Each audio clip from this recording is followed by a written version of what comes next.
mà sai cái channel lâu clear thiên tu tin zavai chung alom thu cái soi anh cho tí rolling zel rồi sang fans te comment tuom tak tak mai min ti pu na tam tak te po ma in zavai ka reply seng lo cho tu ni ka reply na mi lo ngai sakula zero sang fans group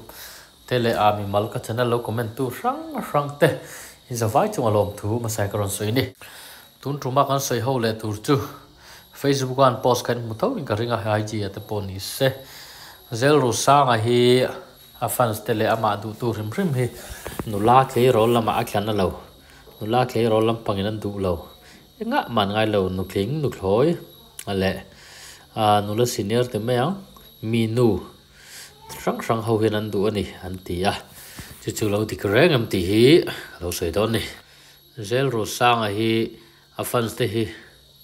nu kling te nula senior nga niang khatiang te po khalo ma se mi pa tam tak po anom rolin kan tu pui ber topic bera ke rolam pang nula hian enga man ngai lo tiang de wan ro sen mu vek tho ringa mai ro chu hi do ta ni zel ro sang ke rolam pang po hian du em a video then khat te po an lo bor hu te po hen mu tho nga nula ke rol te nau pang toy tir ke rol thar an da mi toy tir te school nau pang rol hu pon an tu em mai ni zel ro sang hin bora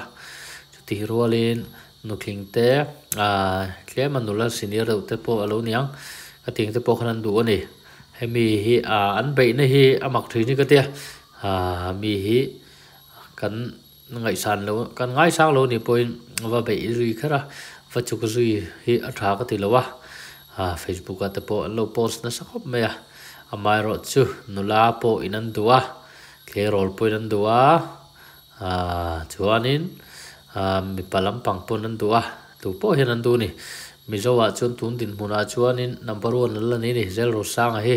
khum tu man lom lo ni chu wangin zel ro sang hian tun idol boruak po hian in ala vo khum thei lo ni zel ro sang boruak hila lian khop me idol boruak kan mizoram hi mila nuai full thei lo ni chu wangin zel ro sang hi kan soi le soi nu ate lo ni eng tin ne kan tiang boruak hi ate lo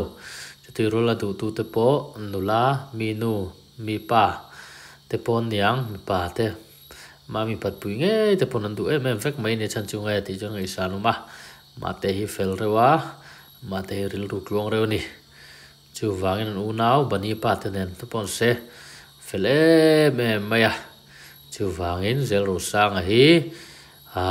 la lar zela nula minu nu kling eng te kan tiang kha song pon la fans ani pitar putar khengin te kha ka soi thei tok ni me ro se zel ro sang hi video clearin ngom thin ani vek donia khati song khani me te se thi pem pe tu song te chunga kan soi tel lo mani point